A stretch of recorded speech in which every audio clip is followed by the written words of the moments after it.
রপ্তানি খাত চাঙ্গা করতে চায় সরকার। চাপে থাকা এ খাতে নানা নীতি ছাড় ও সহায়তা দিচ্ছে বাংলাদেশ ব্যাংক ও এনবিআর।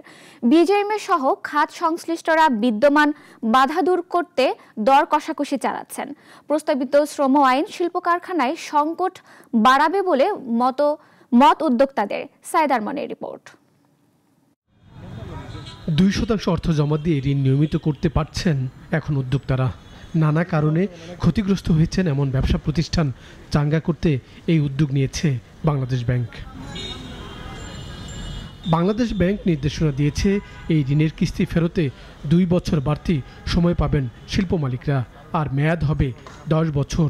যদিও উদ্যোক্তারা বলছেন ব্যাংকগুলোর অনাগ্রহ আর অনীহার কথা। ব্যাংক বলতেছে ভাই এটা তো হচ্ছে গ্রাহক আর হচ্ছে আপনার ব্যাংকের সম্পর্কের উপর ভিত্তি করে। এখন আপনি তো অনেক দিন পেমেন্ট করেন না, আপনার সাথে আমার সম্পর্ক তো ওইরকম ভালো না। তো দেখা যাচ্ছে আমার কাছে যেমন অনেকগুলো কমপ্লেন আসছে, আমি অলমোস্ট গতকালকে ডাটা নিছি, আমার কাছে প্রায় 55 ফ্যাক্টরিজের মধ্যে একটা ডাটা আসছে যারা তার ব্যাংক থেকে কোনো প্রকারই কোঅপারেশন পাচ্ছে না। দেশের অর্থনীতির 3 চালিকা শক্তির একটি রপ্তানিমুখী খাত, আবার একক খাত হিসেবে শীর্ষে পোশাক শিল্প। সরকার রপ্তানিমুখী আয় চাঙ্গা করতে চায় অর্থনীতির রক্তক্ষরণ থামাতে।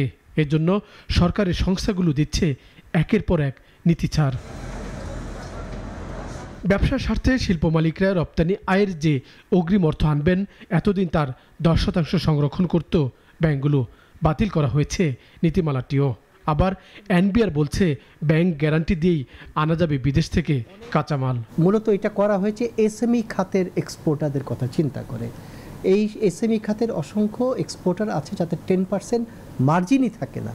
অতএব তাদের যদি 10% কর্তন করে দেওয়া হয় তবে প্রোডাক্ট তৈরি করার মতো পর্যাপ্ত অর্থ তাদের কাছে থাকে না। এই কারণে তাদের কথাটা চিন্তা করে শতভাগ যে যা পেমেন্ট আসবে অ্যাডভান্স পেমেন্ট পুরোটাই না কেটে তাদেরকে দেওয়ার আইন চালু করলো আর কি। বিজিএমই এর সংকট মোকাবেলা কমিটির চেয়ারম্যান মোহাম্মদ আক্তার হোসেন। তার মত, রপ্তানিমুখী খাতে দরকার বাড়তি মনোযোগ।